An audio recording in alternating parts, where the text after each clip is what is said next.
नमस्कार मंडळी, आजच्या हॅलो सह्याद्री कार्यक्रमात मी मानसी आंबेडकर तुमचं सर्वांचं मनपूर्वक स्वागत करते।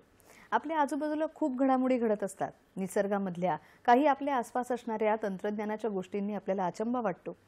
या सगळ्या गोष्टींच्या बद्दल आपल्याला मूलभूत एक कुतूहल असतं आणि हे कुतूहल तेव्हा शमतं जेव्हा एखाद्या गोष्टीच्या पाठीमागचा कार्यकारण भाव आपल्याला समजतो। हा समजण्यासाठी आवश्यक असतो वैज्ञानिक दृष्टिकोन आणि वैज्ञानिक दृष्टिकोन आपल्यामध्ये जागवणं, आपल्यामध्ये तयार करणं, उत्सुकता आपली जी मुळामधली एक भावना आहे तिच्यासाठी हा कार्यकारण भाव समजावून घेण्यासाठी प्रयत्नशील असणं हे सगळं एक संस्था अनेक वर्षांपासून करते। शालेय वयापासून असणारं कुतूहल, असलेली उत्सुकता मुलांच्या मधली वाढीला लावून आणि त्यांच्या प्रश्नांना योग्य वयामध्ये योग्य उत्तरं देऊन वैज्ञानिक दृष्टिकोन मुलांच्या मध्ये रुजवण्याचं काम करणारी मराठी विज्ञान परिषद ही संस्था। मवाप म्हणजेच मराठी विज्ञान परिषदेचं काम गेली 52 वर्ष सुरू आहे आणि आज आपल्या कार्यक्रमामध्ये ही विज्ञान गंगा घरोघरी कशी पोहोचते याची माहिती आपल्याला देण्यासाठी सहभागी झालेले आहेत या संस्थेचे गेल्या 50 वर्षांपासून कार्यवाह असलेले अपाम देशपांडे सर। नमस्कार। नमस्कार। आजच्या कार्यक्रमामध्ये तुमचं स्वागत। आणि त्यांच्यासोबत आहेत डॉक्टर मानसी राजाध्यक्ष, ज्या या संस्थेशी जोडल्या गेलेल्या आहेत आणि आपल्या स्वतःच्या कारकिर्दीसोबतच म्हणजे करिअर सोबतच मराठी विज्ञान परिषदेसोबत विज्ञान प्रसाराचं कार्य करतात। नमस्कार मॅडम। नमस्कार। आजच्या कार्यक्रमामध्ये आम्ही तुमच्याकडून मराठी विज्ञान परिषदेचं काम जाणून घेणारच आहोत, पण वैज्ञानिक दृष्टिकोन महत्त्वाचा का असतो आणि लहान मुलांच्या मध्ये वैज्ञानिक दृष्टिकोन रुजवणं का महत्त्वाचं आहे तेही जाणून घेणार आहोत। आजचा विषय आपण पाहूया। आजच्या हॅलो सह्याद्री कार्यक्रमाचा विषय आपण पाहूया विज्ञान गंगा घरोघरी। मराठी विज्ञान परिषद विज्ञान प्रसारक संस्था ती आहे आणि त्याचं काम कशा प्रकारे होतं हे आपण जाणून घेणार आहोत। आजच्या चर्चेला आपण सुरुवात करूया। मराठी विज्ञान परिषद म्हणजे एकूणच विज्ञान हा समजायला अवघड असा विषय समजला जातो आणि तो मराठीतून शिकवावा किंवा मराठीमधून त्याचा प्रसार करावा असं कशामुळे वाटलं? गोष्ट अशी आहे की साधारणपणे 1955 ते 65 हा काळ लक्षात घेतला तर भारताच्या सर्व राज्यांमध्ये त्या राज्याची जी भाषा होती त्या भाषेमधून सगळी कामं चालायची। आजच्यासारख्या शाळा आणि इंग्रजीचं त्यावेळेला जास्त असं पेव फुटलेलं नव्हतं आणि एखाद दुसरी कॉन्व्हेंटची शाळा असेल नसेल, त्यामुळे त्या राज्याच्या भाषेमध्ये विज्ञान प्रसार करावा अशी एक निकड निर्माण झाली। आणि त्यापूर्वी असं झालं की 1957 साली रशियाने स्पुटनिक उडवला, पुढे भारत चीन युद्ध झालं, त्याच्यानंतर हरित क्रांती आली, तेव्हा प्रत्येक वेळेला सामान्य लोक म्हणजे काय असा प्रश्न विचारायचे आणि त्याची उत्तरं देणारे लोक किंवा संस्था नव्हत्या, त्याची निकड निर्माण झाली आणि त्यामधून केरळ शास्त्र साहित्य परिषदेसारखी संस्था 1964 साली सुरू झाली। 1966 साली मराठी विज्ञान परिषद महाराष्ट्रात सुरू झाली। नंतर मग कर्नाटक राज्य असेल, पंजाब असेल, बिहार असेल, उत्तर प्रदेश असेल, अशा अनेक राज्यांमध्ये अशा संस्था सुरू झाल्या आणि त्या संस्थांच्या नावामध्ये अगर राज्याचं नाव असेल अथवा भाषेचं, जसं केरळ शास्त्र साहित्य परिषदमध्ये केरळ राज्यात आहे आणि मराठी विज्ञान परिषदेमध्ये महाराष्ट्राची मराठी भाषा असल्यामुळे त्याचं नाव आहे। तर ह्या पद्धतीने काम सुरू झालं आणि मग लोकांच्या प्रश्नांना उत्तर मिळू लागली। त्याच्यासाठी वक्ते, लेखक असे तयार करण्याचं काम सुरू झालं आणि मराठी विज्ञान परिषदेने गेल्या 60 वर्षात, यंदाचं 60वं वर्ष आहे, या 60 वर्षामध्ये हजार तरी वक्ते आणि लेखक तयार केलेले आहेत। या हीरक महोत्सवी वर्षाच्या निमित्ताने मला तुम्हाला विचारायचं आहे सर, गेल्या 52 वर्षांपासून तुम्ही या संस्थेचे कार्यवाह आहात, स्वतः इंजिनिअरिंग मेकॅनिकल इंजिनियर आहात आणि त्या इंजिनिअरिंगच्या क्षेत्रामध्ये कार्यरत सुद्धा आहात। वैज्ञानिक दृष्टिकोन मूलभूतपणे मुलांच्या मध्ये निर्माण करण्यामुळे किंवा ते करण्याने आपल्या कामामधनं मिळणारा आनंद इतकाच आनंद तुम्हाला मिळतो का? कारण इतका प्रदीर्घ काळ तुम्ही मराठी विज्ञान परिषदेचं काम करत आहात। नाही, जरूर मिळतो। मला इंडस्ट्रीमधला अनुभव असा आला की माझ्या हाताखाली काम करणारे लोक हे एकेकाळी शेती करणारे होते। अच्छा। त्यामुळे त्यांना इंडस्ट्रीची जी भाषा होती ती माहिती नव्हती, शिस्त माहिती नव्हती। त्या सगळ्या गोष्टी मी त्यांना उपलब्ध करून दिल्या, त्या सोप्या शब्दामध्ये घरगुती उदाहरणं देत सांगितल्याबरोबर त्यांच्या चेहऱ्यावरती समजल्याचा जो आनंद दिसत होता त्यामधून माझ्या असं लक्षात आलं की कुठलीही वैज्ञानिक संकल्पना मग ती फॅक्टरीमधली असो, ती शैक्षणिक संस्थेमधली असो, अथवा अनेक अन्य ठिकाणची असो, रुग्णालयातली असो, ही समजून सांगणं गरजेचं आहे. आणि त्या दृष्टीने मग मराठीमधून विज्ञान प्रसार करण्यामध्ये मला रस निर्माण झाला. आणि गेली 52 वर्ष मी हे काम करतोय, त्यातली 50 वर्ष तरी मी मध्यवर्तीचा कार्यवाह आहे. आणि त्यामुळे अनेक प्रकारच्या मोठ्या मोठ्या लोकांशी माझा संपर्क येत गेला. आमच्या अध्यक्षांबद्दल पुढे आपण बोलूया. तेव्हा हा जो सगळा आनंद ह्या प्रकारचं सामाजिक काम करण्यामध्ये मला मिळत गेला, तो आनंद तितक्या प्रमाणामध्ये मी कारखान्यात काम करत असताना मिळत नव्हता. लहान मुलं किंवा एकंदरच महाविद्यालयातल्या मुलांच्या बरोबर काम करणं ही वेगळीच ऊर्जा असते. मानसी मॅडम, मला तुम्हाला विचारायचं आहे, रुपारेल महाविद्यालयामध्ये तुम्ही आधी अध्यापन करत होतात आणि त्यानंतर पूर्णवेळ मराठी विज्ञान परिषदेचं काम करत आहात. तर महाविद्यालयातल्या मुलांची उत्सुकतेची पातळी थोडी वेगळी असते आणि त्यांचे प्रश्न थोडेसे वेगळे असतात. तर लहान मुलांच्या बरोबर काम करणं आणि महाविद्यालयातल्या मुलांच्या बरोबर काम करणं, काय फरक वाटतो आणि किती आव्हानात्मक आहे? जसं मगाशी तुम्ही म्हणालात सुरुवातीलाच तसं की विज्ञान या विषयाची भीती वाटते असं एक आपण म्हटलं जातं. पण मुळामध्ये मला असं वाटतं की हे जेव्हा आपण सगळं काम करतो, मराठी विज्ञान परिषद करते किंवा मुलांसाठी जी कामं उपक्रम मराठी विज्ञान परिषदेतर्फे केले जातात, विज्ञान प्रसारक म्हणून केले जातात, त्याच्यामध्ये विज्ञान विषय म्हणजे फिजिक्स, केमिस्ट्री, बायोलॉजी, जीवशास्त्र, रसायनशास्त्र, पदार्थ विज्ञान जे पाठ्यपुस्तकात असतं ते अपेक्षित नाही. पाठ्यपुस्तकातलं विज्ञान म्हटलं की कदाचित काही प्रमाणात भीती निर्माण होते, पण हे जे विज्ञान आहे हे पाठ्यपुस्तकातलंच पण दैनंदिन जीवनामध्ये आपण कसं वापरतो आणि ते आपण वापरतच असतो, आपल्याला माहिती असो वा नसो. पण जेव्हा आपण ते विज्ञान वापरतोय आपल्या लक्षात येतं तेव्हा एक वेगळ्या प्रकारचा आनंद वाटतो. आणि जसं तुम्ही म्हणालात तसं मुलांसाठी, महाविद्यालयीन मुलांसाठी, छोट्या मुलांच्या बाबतीत असं असतं की त्यांची एक स्वतःची उत्सुकता खूप जास्त असते, प्रश्न सहजी विचारतात, मोकळेपणी विचारतात आणि त्यामुळे त्यांची ती निरागसता, त्यांचे प्रश्न, त्यांची ती समस्या सोडवणं हा एक वेगळा आनंद आहे. साध्या साध्या छोट्या छोट्या गोष्टीतनं त्यांना काहीतरी करून दाखवलं की त्यांच्या चेहऱ्यावर जो आनंद फुलतो आणि जी त्यांना ती संकल्पना समजते, मग त्याच्यावर ते 100 प्रश्न विचारतात. ही एक पद्धत लहान मुलांच्या बाबतीत असते.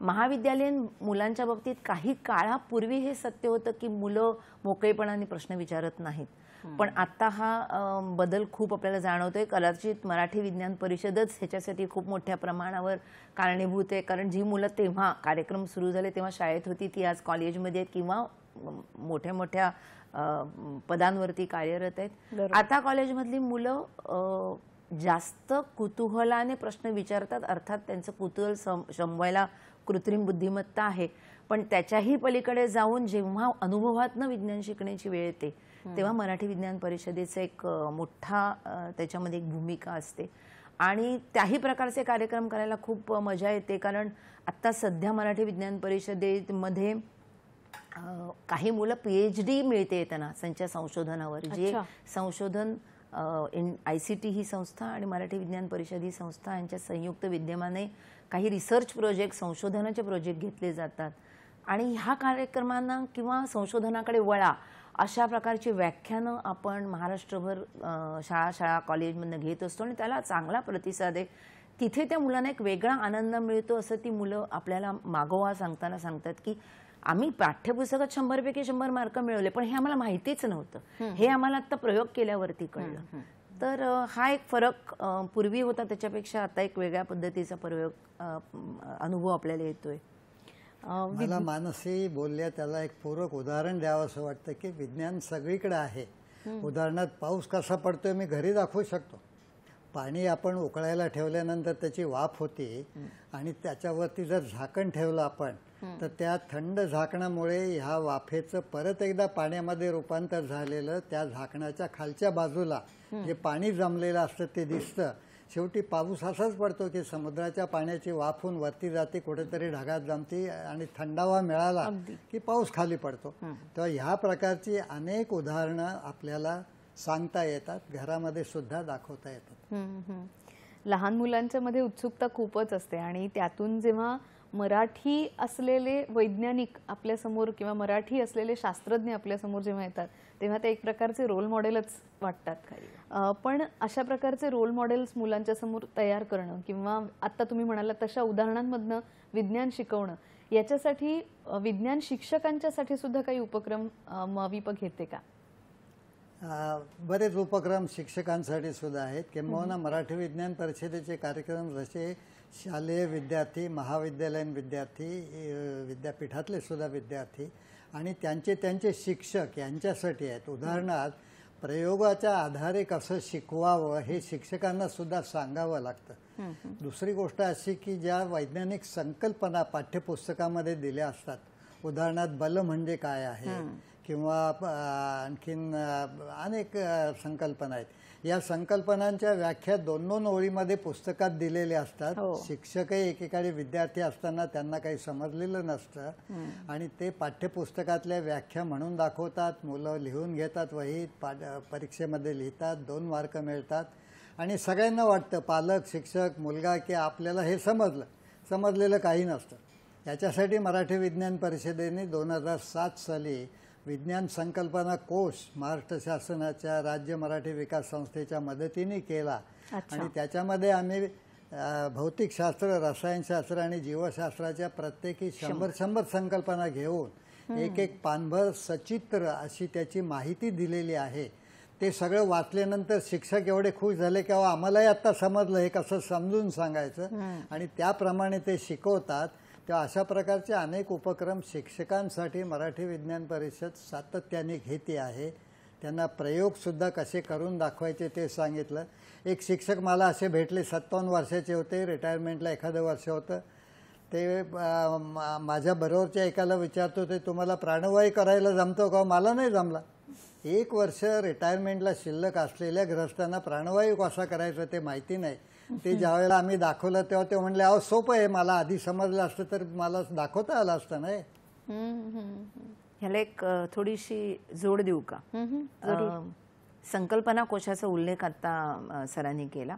तर हा जेव्हा संकल्पना कोश तयार केला गेला तेव्हा आपण असं पण मुद्दामून केलं होतं आणि ज्याचा खूप आम्हाला स्वतःलाही शिकायला मिळालं, अनेक शिक्षकांना शिकायला मिळालं. आपण महाराष्ट्रभरच्या विविध भागांमधल्या लोकांना लेखक म्हणून घेतलं होतं, शिक्षकांना त्या कोशाच्या लिखाणासाठी.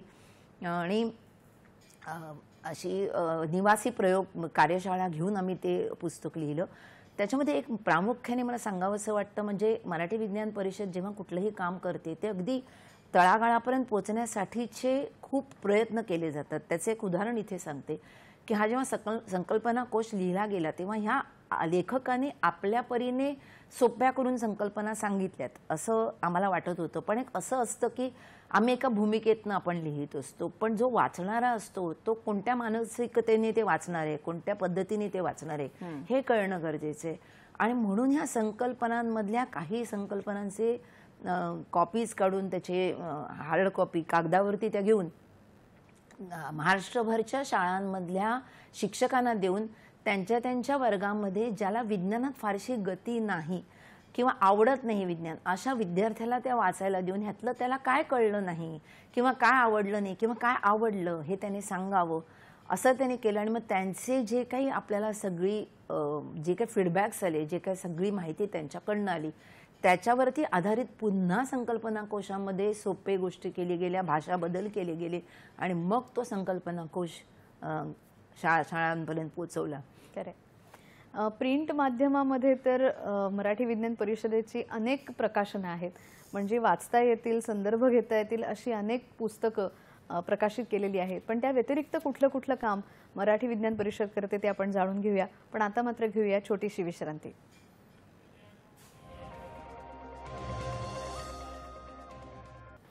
विश्रांतीनंतर मंडळी आपण पुन्हा भेटलेलो आहोत. हॅलो सह्याद्रीमध्ये आज आपण जाणून घेतो आहोत मराठी विज्ञान परिषदेने कशी पोहोचवली आहे विज्ञान गंगा घरोघरी. आता तुम्ही म्हणाला तसं प्रिंट माध्यमामधून अनेक प्रकाशनं मराठी विज्ञान परिषदेने केलेली आहेत, तर त्यांच्याबद्दल आधी आम्हाला सांगा. एक म्हणजे 2005 साली मराठी विज्ञान परिषदेचं भावंड असलेलं national centre for science communicators याच्यातर्फे कोचीनला आम्ही एक शालेय शिक्षणावरती कार्यक्रम घेतला. त्याच्यामध्ये कुमार केतकर त्यावेळेला विद्यापीठ अनुदान आयोगाचे अध्यक्ष असलेले प्राध्यापक निगवेकर अशी माणसं होती. ते करून परत आल्याबरोबर एक महिन्याभरामध्ये त्यावेळेच्या लोकसत्तेचे संपादक असलेले कुमार केतकर मराठी विज्ञान परिषदेत आले आणि मला म्हणाले की देशपांडे, एक परिसंवाद घेऊन काम संपत नाही. लोकांना समजून सांगण्यासाठी तुम्ही लोकसत्तेमध्ये एखादं सदर सुरू करा, मी तुम्हाला जागा देतो. आणि मग आम्ही तेव्हा सोमवार ते त्यावेळेला शनिवार, पुढे आता शुक्रवार, अशा पद्धतीने कुतूहल या शीर्षकाखाली एक सदर सुरू केलं. आणि दरवर्षी एक विषय घेऊन त्याच्यावरती साधारणपणे 250 लेख, 300 350 शब्दांचे असे आम्ही सुरू केले. आणि सांगायला आनंद वाटतो की त्याच्यामध्ये लोकसत्तेने सुद्धा सातत्य राखलं. आणि सध्याचं 20वं वर्ष चालू आहे. या 20 वर्षात 20 विषय आम्ही हाताळलेले आहेत. आणि ह्यामध्ये येणारा मजकूर हा स्पर्धात्मक परीक्षेसाठी विद्यार्थी वापरतात, शिक्षक वर्गामध्ये शिकवत असताना वापरतात. मुलं ह्याची कात्रणं काढून चिकटपट्टीमध्ये बुकामध्ये ठेवतात. आणि अनेकांची मागणी असते की ह्याची पुस्तकं झाली पाहिजेत. हा एक भाग झाला. त्याच्याशिवाय अधिकृतपणे मराठी विज्ञान परिषदेतर्फे अथवा वैयक्तिकरित्या आमच्या सभासदांमार्फत माझ्यासारख्याने आजपर्यंत 2000 लेख लिहिले. आमचे डॉक्टर फोंडके असतील, निरंजन घाटे असतील, मानसी राजाध्यक्ष असतील, अशा अनेकांनी सातत्याने वर्तमानपत्रामध्ये विज्ञान विषयक लेख लिहिलेले आहेत. आम्ही पुस्तकं प्रसिद्ध केलेली आहेत. जवळजवळ 40 पुस्तकं मराठी आणि इंग्रजीतून केलेली आहेत. आणि सध्या आमची ई पुस्तकं सुद्धा छापणं चालू आहे. आणि ही ई पुस्तकं आम्ही विनामूल्य अशी लोकांना उपलब्ध करून देतो. आकाशवाणी आणि दूरदर्शनबद्दल मानसी तुम्ही सांगा आता. हो, ह्याही माध्यमांमधून मराठी विज्ञान परिषद ही विज्ञानाच्या प्रसाराचं काम करतेच आहे, तर त्याच्याबद्दल आम्हाला माहिती सांगा. आकाशवाणी आणि दूरदर्शनकडे वयाच्या आधी अजून 1-2 गोष्टी मला जोड द्यावीची वाटेल प्रिंट मीडियासाठी. एक तर ई बुक्स आहेत, तशी आपली बोलकी पुस्तकं पण आहेत, म्हणजे वाचून ऑडिओ बुक्स. दुसरी गोष्ट म्हणजे कुतूहल, जे आता आपण सांगितलं की 20 वर्ष गेली आपण छापतोय, तर लोकसत्तेमधून येते. तर पहिल्या काही वर्षांमधल्या किंवा काही मधल्या वर्षांमधले विषय असे होते की जिथे अशी मागणी आली की आपण याचं पुस्तक फॉर्म करूया. कारण त्या वर्षीच्या ज्या विद्यार्थ्यांनी, तेव्हा ते छोटे असतील, नंतर त्यांनी वाचलं नसेल, इतर लोकांना वाचायचं असेल, तर त्याची आपण पुस्तकही काढलेली आहेत कुतूहलची. आपण स्पर्धा घेतो, निबंध स्पर्धा घेतल्या जातात. हा एक प्रिंट मीडियाचा म्हणजे लेखी स्वरूपात विज्ञान येण्याचा भाग आहे. कथा लेखनाच्या कार्यशाळा घेतल्या जातात की विज्ञान कथा कशी लिहावी ह्याच्याविषयी आपण शिकवतो. मुलांमधनं ते एक रंजकता असते. विज्ञान कथेतनं विज्ञान समजणं ही रंजकता असते. आपलं मराठी विज्ञान परिषदेचं मुंबईच्या मध्यवर्ती इथल्या वास्तूमध्ये एक मोठं संदर्भालय आहे. वाचनालय नाही, घरी पुस्तकं नेता येत नाही, तिथेच बसून वाचायची असतात. मुंबई आणि आसपासचे लोक नक्की याचा लाभ घेऊ शकते. जवळजवळ 5,500 ही विज्ञानाशी संबंधित पुस्तकं ह्या संदर्भालयामध्ये आहेत. तर हे सगळं, आणि पोस्टाद्वारे विज्ञान अशा नावाचाही एक कार्यक्रम आपला चालतो, जिथे आपण एका पुस्तकात सगळी माहिती देऊन 6वी 7वी 8वीच्या मुलांपर्यंत ती पोहोचवली जाते, जी वाचून त्यांनी त्याच्यातले काही प्रश्नांना उत्तरं द्यायची असतात, काही माहिती मिळवायची असते. तर असं आपण लेखी माध्यमातून पण समाजापर्यंत पोहोचण्याचा प्रयत्न केलेला आहे. गेली अनेक वर्ष, म्हणजे मला आता एक्झॅक्टली वर्ष आठवत नाहीत, इतकी वर्ष आकाशवाणीतर्फे आपले विविध कार्यक्रम होत असतात. कारण आकाशवाणीचा जो परिसर म्हणून एक सकाळचा कार्यक्रम असतो, किंवा अनेक प्रकारच्या मुलाखती वेगवेगळ्या वैज्ञानिकांच्या, 1-2दा तर विज्ञान कीर्तनही आपण तिथे केलेलं आहे, किंवा अशा अनेक वेगवेगळ्या फॉर्ममधनं आकाशवाणीने खूप मोठ्या प्रमाणावर मराठी विज्ञान परिषदेला विज्ञान जनजागृतीसाठी वापरण्याची संधी दिली आहे. आणि तितकीच संधी दूरदर्शनने दिलेली आहे. कारण दूरदर्शनच्या बरोबर आपले विज्ञानाचे खूप कार्यक्रम होत असतात. अनेक प्रकारच्या मुलाखती, विज्ञान दिनानिमित्त मुलाखती आपल्या इथे होत असतात. काय कोणताही विशेष दिवस आला की आपलं कार्यक्रम इथे होत असतो. आणि आत्ता अगदी चालू आहे ते विज्ञानम जनहिता ही मालिका. पहिले आपण 26 भाग केले होते, आता परत पुढचे 26 भाग करतो. एक आत्ताचा जो फॉर्म आहे तो संवादात्मक आहे, मुलाखतींच्या स्वरूपात आहे. वेगवेगळे तज्ज्ञ तिथे येऊन वेगवेगळ्या सर्वसामान्यांच्या मनात असलेल्या प्रश्नांची उत्तरं या विज्ञानम जनहितायामधनं आपण देत असतो. तर अशा प्रकारचे आकाशवाणी दूरदर्शनचे अनेक, आणि मुख्य म्हणजे घटनेप्रमाणे, म्हणजे आता ग्रहण असेल किंवा आणि कोणती एखादी अशी नैसर्गिक संकट एखाद्याला आपत्ती आलं त्याच्या संबंधात, अशा अनेक घटनांच्या संबंधानेही आपण आकाशवाणी आणि दूरदर्शनच्या माध्यमातून लोकांपर्यंत पोहोचण्याचा प्रयत्न करत असतो. खरंय. या माध्यमांच्या मध्ये तर वावर आहेच, पण त्याचबरोबर वेगवेगळ्या वयोगटातल्या व्यक्तींच्यासाठी सुद्धा काही खास कार्यक्रम मराठी विज्ञान परिषद राबवते. तर कुठल्या वयोगटातल्या व्यक्तींनी विज्ञानाच्या बद्दलच्या कथा किंवा विज्ञानाच्या बद्दल वाचन करावं, आणि मराठी विज्ञान परिषद कुठल्या वयोगटाच्या व्यक्तींच्यासाठी हे सगळं प्रकाशित करते?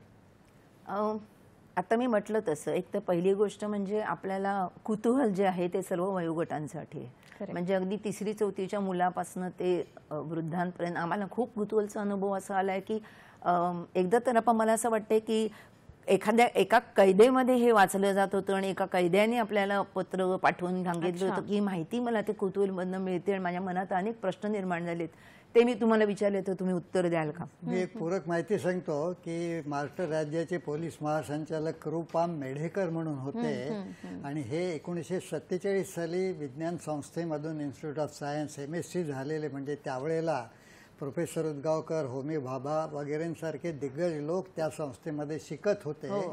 तर त्या मेढेकरांनी पत्र लिहून सांगितलं की अहो, तुमचं 2006 सालचं जे वैज्ञानिक संकल्पनावरचं सदर चालू आहे कुतूहल, ते वाचल्यानंतर माझ्या काही कल्पना स्पष्ट झाल्यात. अच्छा, बर. तेव्हा ह्या पद्धतीने लोकांना ते उपयोगी पडते. आपल्या कार्यक्रमामध्ये आता आपण फोन घेऊया. रवींद्र कुडाळकर आपल्याला प्रश्न विचारतात. नमस्कार. नमस्कार. माझे 2 प्रश्न आहेत. पहिला प्रश्न माझा असा आहे की ग्रामीण आदिवासी भागातील जे विद्यार्थी असतात, दुर्गम भागातले, हुशारी असते, बुद्धिमत्ता असते, विज्ञानाबद्दल संशोधक प्रवृत्ती पण असते, तर अशा विद्यार्थ्यांमधील संशोधक निर्माण करण्यासाठी काय केलं जावं, हा पहिला प्रश्न. दुसरं मला असं विचारायचं आहे की कृत्रिम बुद्धिमत्ता, आर्टिफिशियल इंटेलिजन्सची जोड जर आपण विज्ञानाला दिली तर विज्ञान छान प्रगत होऊ शकतं, प्रगल्भ होऊ शकतं, याबद्दल आपण काय विचारावे? धन्यवाद. धन्यवाद. 2 प्रश्न त्यांचे आहेत की ग्रामीण भागातले किंवा दुर्गम भागातले जे विद्यार्थी आहेत त्यांना संशोधनाकडे वळवण्यासाठी कोणते प्रयत्न करता येतील, आणि AI ची जोड जर आपण विज्ञान शिक्षणाला दिली तर कशा प्रकारे विज्ञान मुलांपर्यंत पोहोचवता येईल? पहिल्या प्रश्नाचं उत्तर याबद्दल मानसी सांगतील. पहिल्या प्रश्नाबद्दल मी सांगतो की मराठी विज्ञान परिषदेचे ग्रामीण भागामध्ये अनेक विभाग आहेत. मराठी विज्ञान परिषदेचं मुख्य कार्यालय मुंबईत आहे, परंतु महाराष्ट्रामध्ये 63 ठिकाणाहून आणि महाराष्ट्राबाहेर 4 अशा 67 ठिकाणाहून मराठी विज्ञान परिषदेचं कार्य चालू असतं. आणि त्याच्यामधल्या अगदी छोट्या छोट्या ग्रामीण, जैतापूरमध्ये आमचा विभाग आहे, बार्शीला आमचा विभाग आहे, चाळीसगावला आमचा विभाग आहे, जे तालुक्यांच्या जागा आहेत, तर अशा ठिकाणाहून खूप कार्यक्रम सातत्याने ग्रामीण भागासाठी चालू असतात. हे कार्यक्रम जसे चालू असतात तसं बालविज्ञान संमेलन होतात. अच्छा. तालुका पातळीवरती होतात, राज्य पातळीवरती होतात, आणि तेव्हा महाराष्ट्रभरच्या विविध शाळांमधली मुलं आणि त्यांचे शिक्षक तिथे एकत्र जमतात, आणि मग ती तिथे जी देवाणघेवाण विचारांची होते त्याच्यातनं ग्रामीण आणि शहरी दोन्ही प्रकारच्या विद्यार्थ्यांना खूप शिकायला मिळतं. आणि आता सर म्हणाले ती खरी गोष्ट आहे की ग्रामीण भागामध्ये प्रचंड विद्वत्ता, आणि मुख्य म्हणजे मी मगाशी जे म्हटलं उपयोजित विज्ञान जे आहे, ऍप्लिकेशन ऑफ माइंड जे आहे, पाठ्यपुस्तक पाठांतर करून मार्क मिळवणं हा एक विज्ञानाचा भाग झाला, आणि वापरणं विज्ञान, त्याचा नियम नसेल माहिती पण ते वापरणं हे ग्रामीण भागामध्ये खूप मोठ्या प्रमाणावर मुलं करत असतात. आणि म्हणूनच जेव्हा एखादं विज्ञान त्यांना तत्व समजतं तेव्हा ते त्याचा जास्त आणखीन कितीतरी पटीने जास्त उपयोग करू शकतात. AIच्या जोडबद्दल खूप चांगला प्रश्न सरांनी विचारला. जी आत्ता शाळेमध्ये 5वी 6वी पर्यंतची 8वी पर्यंतची म्हणा मुलं आहेत, विद्यार्थी आहेत, ती जेव्हा त्यांच्या मुख्य कामाच्या वयात जाणार आहेत तेव्हा ते पूर्णपणे AIच्या जगामध्ये असणार आहेत, AIच्या युगात असणार आहेत. आता त्याची झलक दिसतेच आहे. अत्यंत वेगाने ही प्रगती होते, आणि ह्या सगळ्यामध्ये AI हे तंत्रज्ञान आहे, AI हे एक साधन आहे. ह्याचा विचार सतत डोक्यात ठेवून मानवी मूल्य जपत जी पिढी हे वापरेल तो जगत जेता देश असेल. आणि म्हणून आपल्या मुलांना जर आता त्यांची बुद्धिमत्ता आहेच, तुम्ही जसं म्हणता तसं त्यांच्याकडे कुतूहल आहे, ते उत्तम विज्ञान वापरू शकतात, हे भारतीय जनतेबद्दल बोलण्याची सांगण्याची वेगळी गरजच नाही. पण आता AI कसं वापरा आणि त्याच्यासाठी नागरिकशास्त्र, मानवी मूल्य, विचार कसा नेमकेपणाने करावा, हे जर आपण आपल्या मुलांना आणखीन नेमकेपणाने सांगू शकलो. मुख्य म्हणजे विज्ञानाबरोबरच भाषा, जिथे आपल्याला भाषेचा नेमकेपणा वापरता येणार आहे यासाठी, आणि गणित, मूलभूत गणित, ह्या सगळ्याची जोड आपण ज्या मुलांना जर आत्ताच्या मुलांना देऊ शकलो तर त्याचा खूप मोठ्या प्रमाणात फायदा आपल्याला दिसणार आहे. मागच्या वर्षीच्या कुतूहलचा विषयमुळे आमचा कृत्रिम बुद्धिमत्ता होता आणि जवळजवळ 250 लेख आम्ही ह्या विषयावरती घेतलेले होते. हा एक भाग झाला. मगाशी बोलता बोलता मानसी राजाध्यक्षांनी विज्ञान कथांचा उल्लेख केला. तर मराठी विज्ञान परिषदेने 1970 सालापासून वार्षिक अधिवेशनाच्या निमित्ताने ह्या गोष्टींवरती स्पर्धा घ्यायला सुरुवात केली विज्ञान कथा लेखनाच्या. आणि त्याच्यामध्ये 1974 साली डॉक्टर जयंतराव नारळीकरांनी भाग घेतला होता. आणि दुसऱ्या नावाने, कारण त्यांच्या नावाचा दबदबा पडून परीक्षकांनी त्यांना पहिला नंबर देऊ नये म्हणूनसाठी त्यांनी जयंत विष्णू नारळीकर ऐवजी नारायण विनायक जगताप हे नाव घेऊन ती कथा लिहून पाठवली. त्याला पहिलं बक्षीस मिळालं आणि तिथून पुढे नारळीकर कथा लिहू लागले. पण त्याचबरोबर डॉक्टर बाळ फोंडके असतील, निरंजन घाटे असतील, सुबोध जावडेकर असतील, मेघश्री दळवी असतील, रेखा बैजल असतील, अशा अनेक लेखक यांनी भाग घेतला या स्पर्धांमध्ये. आणि त्याच्यामधून विज्ञान कथेचं नवीन दालन मराठी साहित्यामध्ये सुरू झालं. ही कॉन्ट्रीब्युशन मराठी विज्ञान परिषदेची मराठी साहित्याला आहे. आणि याची पोच पु ल देशपांडे, दुर्गा भागवत, पुभा भावे या सर्व साहित्यिकांनी त्यांच्या साहित्य संमेलनाच्या अध्यक्षपदाच्या भाषणामधून दिलेली आहे. आणि आता ही माणसं हळूहळू वृद्ध झालीत. काही जयंतराव नारळीकर असतील, लक्ष्मण लोंढे असतील, ही अष्टंगत पण झाली. परंतु हा प्रवाह चालू राहावा म्हणून मराठी विज्ञान परिषदेने 2012 सालापासून जवळजवळ 13 ते 14 ठिकाणी गोवा धरून प्रत्येक विद्यापीठामध्ये अशा प्रकारच्या 3-3 दिवसाच्या कार्यशाळा घेतल्यात. आणि त्याच्यामध्ये विज्ञान कथा कशा लिहाव्यात याच्यासाठीचं मार्गदर्शन केले. त्यामधून आम्हाला 3-4 चांगले लेखक, स्मिता पोतनीस असतील किंवा प्रसन्न करंदीकर असेल किंवा सुनील सुळे असतील, अशा प्रकारचे नवीन लेखक आम्हाला मिळाले. त्यांच्या कथा छापून येऊ लागल्या. मगाशी तुम्ही ग्रामीण भागामध्ये विज्ञान संशोधनाच्या संदर्भात विचारलेल्या प्रश्नाचं आणखीन एक उत्तर असं की विद्यार्थ्यांनी विज्ञान संशोधनाकडे वळावं. म्हणजे जी मुलं 12वी पास झाल्यानंतर इंजिनिअरिंग किंवा मेडिकलला ॲडमिशन मिळत नाही ती खूप नाराज झालेली असतात. आणि आता आपल्याला काय करायचं म्हणून मग ते BSc करतात, काही MSc करतात. परंतु मग अशा प्रकारची मुलं शिक्षकी पेशामध्ये येतात. परंतु त्यांना MSc करावं, PhD करावं, विज्ञान संशोधन करावं, आपापल्या गावी काय रिसोर्सेस आहेत, शेतीचे असतील, कारखाना असेल, खाण असेल, आणखीन काही असेल, तर त्याचा उपयोग करून संशोधन करून काही उद्योग चालू करता येईल का. म्हणजे ह्या सगळ्या लोकांनी पुणे मुंबईसारख्या गावामध्ये येऊन गर्दी करायची गरज नाही आहे. आणि दुय्यम नागरिकत्व घ्यायची गरज नाही आहे. आपापल्या गावामध्ये राहून संशोधन करून उद्योग सुरू करावेत. अनेक लोकांना उद्योगाला लावावं.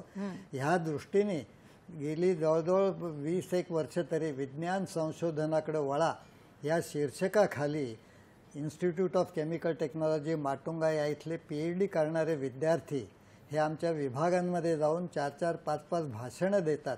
आणि 9वी, 10वी, 11वी, 12वीच्या मुलांना विज्ञान संशोधन म्हणजे काय, त्याच्यामध्ये काय स्कोप आहे, वैज्ञानिकांना समाजामध्ये कसा आदर मिळतो, या सर्व गोष्टी समजावून सांगतात. आणि त्यामधून मुलं ही विज्ञानाकडे वळू लागली आहेत. आणि इन्स्टिट्यूट ऑफ केमिकल टेक्नॉलॉजीचे पूर्व संचालक आणि जे सध्या आमचे अध्यक्ष आहेत प्राध्यापक JB जोशी हे सांगतात की त्यावेळेला म्हणजे साधारणपणे 2007-8 सालाच्या सुमाराला 100 विद्यार्थ्यांना PhD करण्यासाठी प्रवेश दिला जात असे इन्स्टिट्यूट ऑफ केमिकल टेक्नॉलॉजी. आणि त्याच्यासाठी 400 अर्ज यायचे. तर हा कार्यक्रम सुरू झाल्यानंतर त्यांच्याकडे 800,000 अर्ज येऊ लागले. आणि त्यांनी 100 विद्यार्थ्यांच्या ऐवजी 200 विद्यार्थ्यांना प्रवेश द्यायला सुरुवात केली. हे एका संस्थेचा अहवाल झाला. याप्रमाणे IIT असेल, आणखीन कुठल्या संस्था असतील, ह्या सर्व ठिकाणी मिळून अशा प्रकारे विज्ञान संशोधनाकडे मुलं वळू लागलेली आहेत आणि ग्रामीण भागामधल्या मुलांना सुद्धा याचा फायदा होतो. किंवा बघितलं तुम्ही इन्स्टिट्यूट ऑफ केमिकल टेक्नॉलॉजीत गेलात तर 200 मुलं जी PhD करतात त्याच्यापैकी जेमतेम 50-500 मुलं ही शहरी भागातली असतील, पण बाकीची 100-125 मुलं ही ग्रामीण भागातूनच आलेली असतात. त्यामुळे ह्या प्रकारचं प्रोत्साहन ग्रामीण भागातल्या मुलांना मराठी विज्ञान परिषदेच्या अनेक कार्यक्रमातून सातत्याने मिळत आहे. खरंय. केवळ वैज्ञानिक दृष्टिकोनच नाही तर तो जागवण्याकरता किंवा तो वाढवण्याकरता अतिशय चांगल्या अशा प्रकारचे विज्ञान कथालेखकही मराठी विज्ञान परिषदेने घडवलेले आहेत आणि त्यांच्या विज्ञान प्रसाराच्या कामाबद्दल आज आपण जाणून घेतो आहोत. पण आता मात्र वेळ झाली एका छोट्याशा विश्रांतीची. पुन्हा भेटूया लवकरच. पाहत रहा DD सह्याद्री.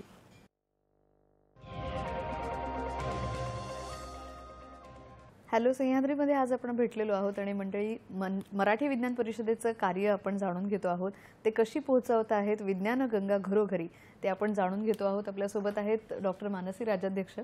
मॅडम, मला तुम्हाला प्रश्न विचारायचा आहे की शाळांमध्ये आता बऱ्याच अंशी स्मार्ट बोर्ड्सचा वापर होतो आणि त्याच्यामधनं बऱ्याच गोष्टी समजवण्यासाठी म्हणजे मूलभूत संकल्पनांच्या पर्यंत मुलांना आणण्यासाठी वेगवेगळ्या ऑडिओ व्हिज्युअल क्लिप्स दाखवले जातात. तर त्याचा उपयोग विज्ञान शिक्षणासाठी कसा महत्त्वाचा आहे ते आम्हाला सांगा. चांगला प्रश्न आहे. मुख्य म्हणजे काय की तो उपयोग महत्त्वाचा आहे याचं कारण दृश्यम असं आपण म्हणू शकू की दृश्यमचा जो इफेक्ट असतो, जे व्हिज्युअली बघण्याचा इफेक्ट असतो, जो परिणाम साधला जातो तो खूप आतपर्यंत होतो, मनाच्या कोपऱ्यापर्यंत होतो आणि जो सहसा विसरला जात नाही वाचण्यापेक्षा.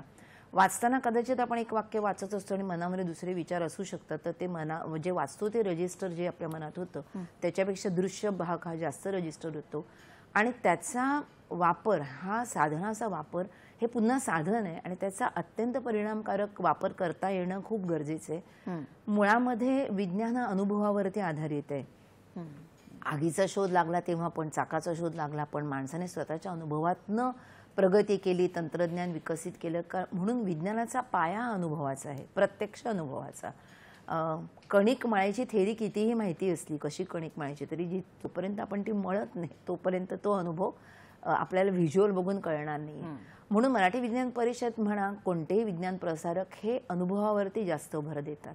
पण आता उदाहरणार्थ एक आपल्याला समजा आपली आकाशगंगा बघायची आहे किंवा त्याच्याबद्दलची माहिती घ्यायची आहे किंवा आपल्या शरीराअंतर्गत एखादा अवयव कसा काम करतो हे जर जाणून घ्यायचं असेल तर नुसतं वाचून किंवा ते प्रयोगात्मक करून बघता येणार नाही. आणि अशा वेळेला व्हिज्युअल्सची जी गरज आहे, स्मार्ट बोर्डची जी गरज आहे ती फार महत्त्वाची ठरते. कारण उदाहरणार्थ अणू तो इतका सूक्ष्म असतो, तो दिसणार कसा, पण मग त्याचं स्वरूप कसं असावं ह्याचा एक थोडासा अनुभव व्हिज्युअल्समधनं देण्याचा प्रयत्न आपल्याला स्मार्ट बोर्डमुळे करता येतो आणि त्याच्यामुळे ही जोड अतिशय आवश्यक आहे. पण ह्या सगळ्याचा समन्वय म्हणजे लेखी विज्ञान जे आहे ते आणि दृश्यातनं जे दिसतं ते आणि प्रयोगशाळेत अनुभवातनं येतं ते आणि मग शेवटी आपल्याला व्यवहारातनं अनुभवायला येतं ते, हे सगळ्याचं एकत्र एक विचार मनापर्यंत, असं एकत्रित विज्ञान मनापर्यंत पोचणं गरजेचं आहे. आणि म्हणून व्हिज्युअलचं फार महत्त्व आहे, ऑडिओचं महत्त्व आहे. थोडासा शिक्षक सुद्धा, विज्ञान शिक्षक जेव्हा वर्गात जातो तेव्हा तो शिक्षक म्हणून नुसतं न शिकवता जर त्याच्यामध्ये थोडा ड्रामा असेल, वाक्यांचे चढउतार असेल, एखादा थ्रिल, एखाद्या शोधामागचं थ्रिल, एखादा जेव्हा शोध लागतो तेव्हा ते शोध लागताना त्या संशोधकाला काय वाटलं असेल, कसा आनंद झाला असेल एखादी गोष्ट जेव्हा पहिल्यांदाच त्याला कळली, हे जे सगळं थ्रिल आहे हे जर आपण मुलांपर्यंत पोचवू शकलो तर विज्ञान जास्त रुजेल ह्या सगळ्याचा वापर करत. आपल्याला फोन आलेला आहे. कोल्हापूरहून EN देशपांडे आपल्याला प्रश्न विचारतायत. नमस्कार. हॅलो, नमस्कार सर. PN देशपांडे सर बोलतोय. हा बोला. हॅलो, PN देशपांडे सर बोलतोय सर, कोल्हापूरहून. माझी आपल्याला विनंती अशी आहे की मी एक विज्ञान शिक्षक आहे आणि राज्य राष्ट्रीय पातळीवरती अनेक उपकरणं विज्ञानाची घेऊन नंबर पण काढलेले आहेत, पुरस्कार पण मला त्याचे मिळालेले आहेत. माझी सर एक अशी इच्छा आहे की आपलं जसं न्यूरो सायन्स सेंटर आहे तसं एखादं छोट्या स्वरूपामध्ये ग्रामीण भागातील एक जवळचे 10-50 खेड्यामध्ये किंवा एखादा तालुका, 2 तालुके मिळून असं एखादं छोटी सेंटर दाखवावी आणि विद्यार्थ्यांना ते बघता आलं पाहिजे. काय होतं, वर्गामध्ये आम्ही शिकवतो, मी एक ऍक्टिव्ह टीचर होतो आहे आणि माझी पुस्तकं प्रकाशित झाली, मला अनेक पुरस्कार मिळाले, तो मला वैयक्तिक प्रश्न आहे. पण दुःख माझं काय राहिलं सर, की माझ्याकडे जागा होती, मी खूप ठिकाणी अर्ज केले, खूप ठिकाणी प्रयत्न केले, पण अशा प्रकारचं एखादं डोम तयार करणं आणि विद्यार्थ्यांना मी दाखवतोय आणि माझे विद्यार्थी बघतायत, असं मला सर काही करता आलं नाही, याचं दुःख आहे. तर आपल्याकडे त्यासाठी काही सोल्युशन आहे का? विज्ञान केंद्र उभारणी आणि विज्ञान केंद्राच्यासाठी लागणारी सर्व उपकरणं ही एकत्रित करणं, त्याच्यासाठी जागा उपलब्ध करून घेऊन ती उभारणं आणि मुलांना ती दाखवणं, म्हणजे केवळ अशा विज्ञान केंद्रांच्या भेटीसाठी क्षेत्र भेटीचे प्रकल्प किंवा त्याच्यासाठी स्वतंत्रपणे सहलींचं आयोजन करणं, असं काही आपण करता येऊ शकतं का? आणि मराठी विज्ञान परिषद त्याच्यासाठी कोणत्या प्रकारे जरूर करता येतं की विज्ञानाचा प्रसार करणे केवळ मराठी विज्ञान परिषदेने करून समाजाला पुरं पडणारं नाहीये. आणि म्हणून त्याच्यासाठी राजीव गांधी विज्ञान तंत्रज्ञान आयोग, आणखीन राष्ट्रीय वस्तू संग्रहालयाची जी संस्था आहे national council of science museums, हे मिळून अशा प्रकारची केंद्र स्थापन करतात. आणि अशा प्रकारचं केंद्र एक पिंपरी चिंचवड महानगरपालिकेच्या हद्दीमध्ये आहे, सोलापूरला आहे, वारणा नगरला आहे, पंढरपूरला आहे, अमरावतीला आहे. आणि या ठिकाणी मोठ्या मोठ्या जागा घेऊन मुलांना विज्ञान प्रयोग करणं किंवा वस्तू दाखवणं, या सर्व गोष्टी करण्याचं काम ऑलरेडी चालू आहे. आणि त्यांचा उद्देश प्रत्येक जिल्ह्यामध्ये एक एक केंद्र व्हावं आणि ज्या ठिकाणी शाळेतल्या सहली जाव्यात असा आहे. आता कोल्हापूरचे देशपांडे बोलत होते, त्यांनी विचारलेल्या प्रश्नाचं उत्तर देशपांडेच देत आहेत. तेव्हा कोल्हापूरमध्ये सुमारे 100 वर्षापूर्वी मोडक नावाच्या ग्रस्तांनी पहिल्यांदी अशा प्रकारची प्रदर्शनं भरायला सुरुवात केली. ते आमचे आद्य गुरु असं म्हणायला हरकत नाही की ज्यांनी विज्ञानाचा प्रसार सुरू केला, विज्ञानावरती पुस्तकं लिहिली आणि ह्या पद्धतीने त्यांनी काम सुरू केले. तेव्हा हे काम राजीव गांधी विज्ञान आणि तंत्रज्ञान आयोग करत आहे. मगाशी मानसी मॅडम सांगत असताना सिम्युलेशन किंवा आणखीन ह्या गोष्टीबद्दलची चर्चा आपण करत होतो. तर मला असं दिसते की सिम्युलेशन म्हणजे प्रत्यक्ष छोट्या प्रमाणावरती प्रयोग करणं किंवा तशी प्रतिकृती तयार करणं. आणि ह्याच्यासाठीची आपल्या घरामध्ये असलेली मोठी प्रयोगशाळा म्हणजे स्वयंपाकघर आहे. आणि या स्वयंपाकघरामध्ये सगळ्या प्रकारचे प्रयोग आपल्याला करता येतात. उकडणं असेल, चिरणं असेल, कापणं असेल, अनेक गोष्टी आहेत. त्याची सगळी साधनं आपल्याकडे उपलब्ध आहेत. आणि आपल्या घरामध्ये महिला ज्यावेळेला स्वयंपाक करतात, गंमत बघा की साधा भात करणं असेल तर तांदूळ तोच आहे, भांडं तेच आहे, गॅस तोच आहे, पाणी तेच आहे. आणि असं सगळं असून देखील एक दिवसाचा भात हा फडफड्या होतो, दुसऱ्या दिवसाचा गिचका भात होतो, तिसऱ्या दिवशी खाली खरपुडी लागते. तेव्हा ह्याला पु ल देशपांडे परफॉर्मिंग आर्ट म्हणायचे. म्हणजे असं की अमिताभ बच्चननी काम केल्यानंतर काल तुम्ही सिनेमा बघितला, आज सिनेमा बघितला, त्याच्या हसण्यामध्ये फरक पडत नाही. पण स्वयंपाकघरातल्या गृहिणीच्या भात करण्यामध्ये फरक पडतो, कारण रोज ती तो प्रयोग करत असते. याला परफॉर्मिंग आर्ट असं म्हणायचं. आणि ह्या पद्धतीने स्वयंपाकघरामध्ये गृहिणी ज्या प्रयोग करत असतात रोज, त्याची मुभा घरातल्या मुलांना दिली पाहिजे. आपण त्यांना प्रयोग करू दिले पाहिजेत, त्यांना चुका करू दिल्या पाहिजेत, त्यातूनच ते शिकतील. आणि ह्याच गोष्टी इन्स्टिट्यूट ऑफ केमिकल टेक्नॉलॉजी सारख्या संस्थेमध्ये शिकवल्या जातात, मोठ्या प्रमाणावरती असतात, त्याला स्केल अप म्हणतात. आणि इन्स्टिट्यूट ऑफ केमिकल टेक्नॉलॉजी सारख्या संस्थांमधून शिकलेली मुलं जेव्हा कारखान्यात जातात तेव्हा आणखीन मोठ्या प्रमाणावरती ह्याच गोष्टी ते करत असतात. त्यामुळे सिम्युलेशन नावाची कल्पना इंग्रजीमधून जरी आली तर देखील आज लाखो वर्ष स्वयंपाकघरामधून सिम्युलेशन चालू आहे. खरे वेगवेगळ्या म्हणजे ठिकाणी आता म्हणाले तसे की वेगवेगळ्या ठिकाणची जी विज्ञान केंद्र आहेत ती दाखवणं मुलांना शक्य होणं किंवा ते तर आहेच, पण मराठी विज्ञान परिषद म्हटल्यानंतर आमच्या डोळ्यासमोर पहिले येतात ती विज्ञान प्रदर्शनं. शाळांच्या स्तरावर आणि राज्यस्तरावर वेगवेगळ्या जिल्हा स्तरावर सुद्धा विज्ञान प्रदर्शनांचं आयोजन मराठी विज्ञान परिषद करत असते. तर त्यांच्याबद्दल आम्हाला थोडंसं सांगा. आमचे पूर्वाध्यक्ष प्राध्यापक भामा उदगावकर हे होमी भाभांचे उजवे हात म्हणावेत असे संशोधक आणि शिक्षण तज्ज्ञ होते. ते 1978 साली त्यांना असं वाटलं की शाळेतल्या मुलांची प्रदर्शनं भरवली पाहिजेत आणि त्यांच्या हाताला आणि कल्पनेला वाव दिला पाहिजे.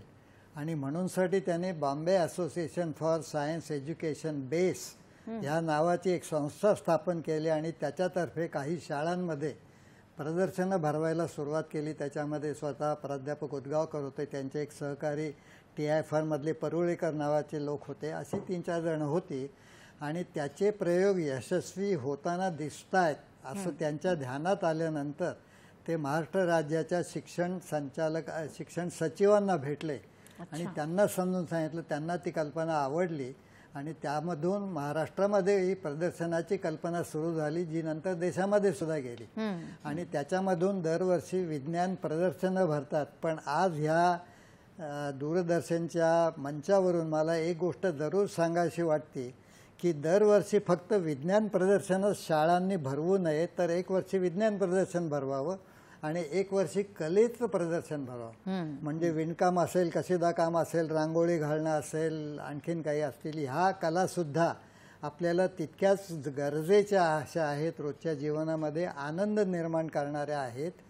गाण्याचं असेल, वादनाचं असेल, नृत्याचं असेल, त्यालाही वाव दिला पाहिजे. आणि त्यामुळे ही जी प्रदर्शनाची पद्धत आहे, ही प्रदर्शनाच्या पद्धतीला मराठी विज्ञान परिषदेने वाव दिला. आमच्याकडे लोक विचारायला येतात प्रदर्शनं कशी मांडायची किंवा त्याच्यात आम्ही काय ठेवावं. आणि मराठी विज्ञान परिषदेचे अनेक सभासद हे परीक्षक म्हणून जात असतात, भाषण देतात त्या 3 दिवसाच्या कार्यक्रमामध्ये. अशा पद्धतीने विज्ञान प्रदर्शनाला मराठी विज्ञान परिषदेतर्फे वाव दिला जातो. मला तुम्हाला प्रश्न असा विचारायचा आहे मॅडम की मराठी विज्ञान परिषदेचं काम खूप मोठं आहे आणि खूप वर्षांपासून सुरू आहे, पण काळानुसार त्याच्या पद्धतीमध्ये बदल करणं आणि ज्या मुलांना प्रत्यक्ष संकुलामध्ये किंवा प्रत्यक्ष ठिकाणी येता येणं शक्य नाही तर त्यांच्यासाठी ऑनलाईन स्वरूपामध्येही काही कार्यक्रम घेतले जातात का? हो, जातात. आता ऑनलाईन बऱ्याचशा गोष्टी आपण ऑनलाईन, कोविड नंतर तर ऑनलाईन आपण बऱ्याचशा गोष्टी करतो.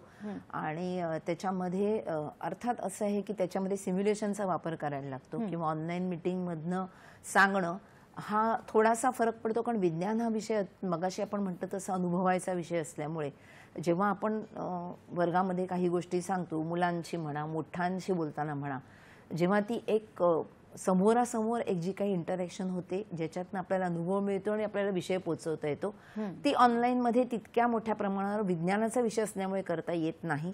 पण आपण व्याख्यान विज्ञानाची ऑनलाईन आपण ठेवलेली आहेत. अनेक कार्यशाळा आपण ऑनलाईन घेतो. मगाशी मी म्हटलं तशी पुस्तकं पण आपली उपलब्ध आहेत. आता प्रदर्शनांच्या बाबतीत सांगायचं झालं त्याच्याबरोबरीने आणखीन एक जोड म्हणजे विज्ञान खेळणी आपल्याकडे बनवली जातात आणि त्या विज्ञान खेळण्यांचं प्रदर्शन ती मुलं मांडतात स्वतःच्या स्टॉलवर उभी राहून. आपण बनवलेलं खेळणं, त्याच्यातनं वैज्ञानिक तत्व काय आपल्याला कळलं ते त्या मुलांना मांडता येतं. अशा प्रकारचे जे कार्यक्रम आहेत हे ऑनलाईन फक्त ते असे घडले त्याची चित्र लोक बघू शकतात किंवा त्याच्यातनं काही मनामध्ये एक कल्पना मनात घेऊन त्यांच्या त्यांच्या भागांमध्ये, त्यांच्या त्यांच्या शाळांमध्ये अशा प्रकारच्या कल्पना राबवू शकतात. असे विविध प्रकारचे कार्यक्रम हे परिषदेमध्ये सतत गेले जातात. पुस्तकं तर आहेतच, ऑनलाईन उपलब्ध ई-बुक्स आहेत.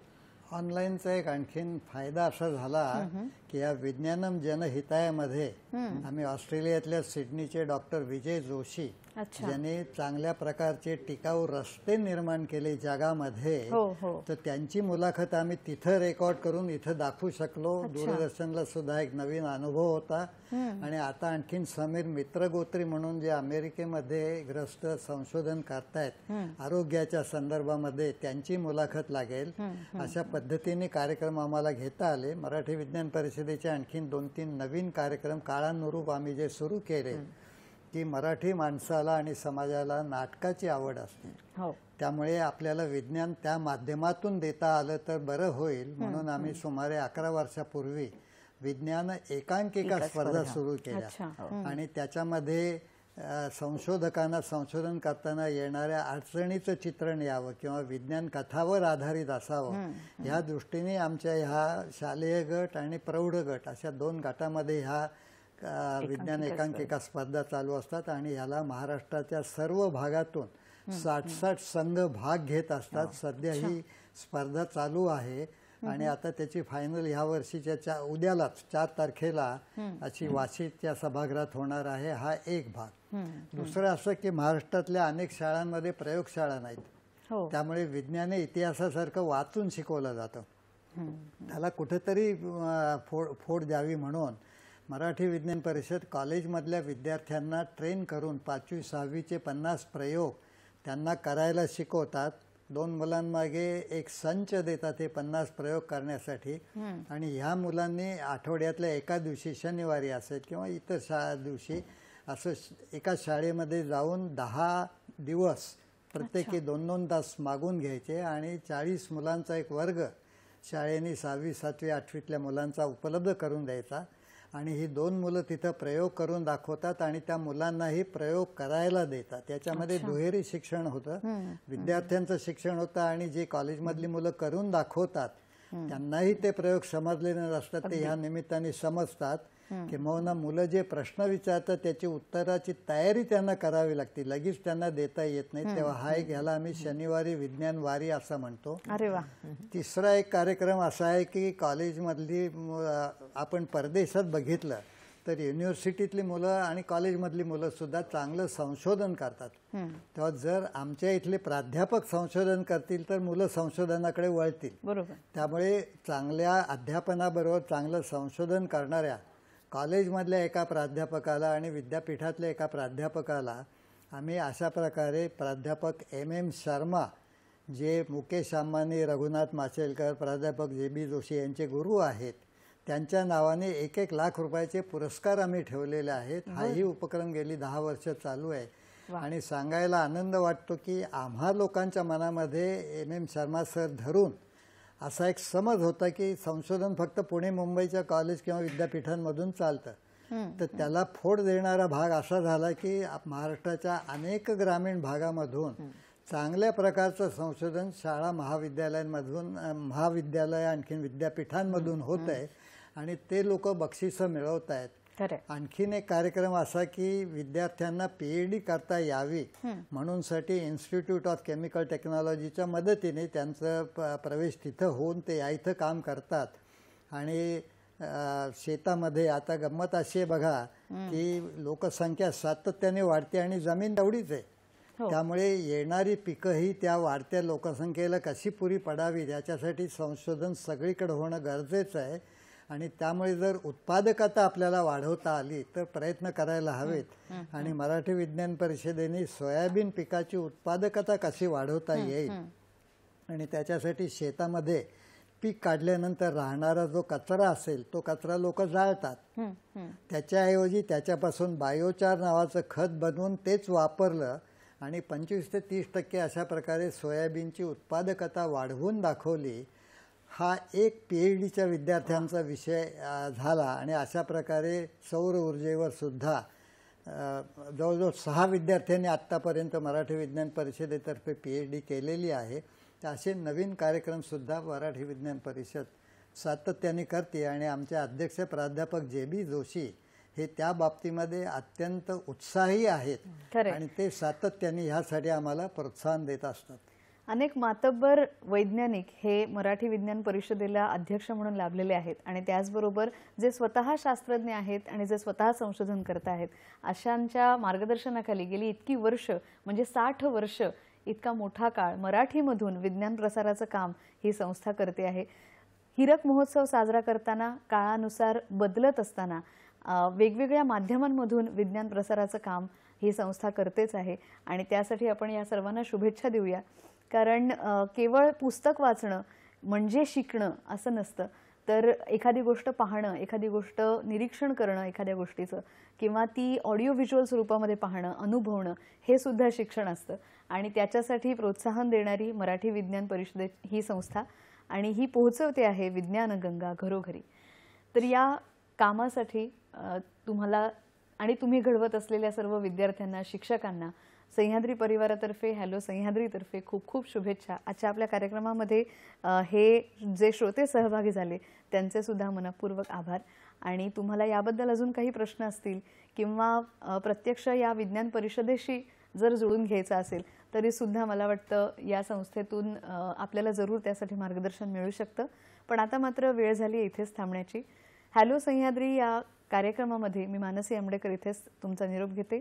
पुन्हा भेटूया नवीन वेगळ्या विषयांसोबत आणि नवीन वक्त्यांसोबत. तोपर्यंत पाहत रहा हॅलो सह्याद्री.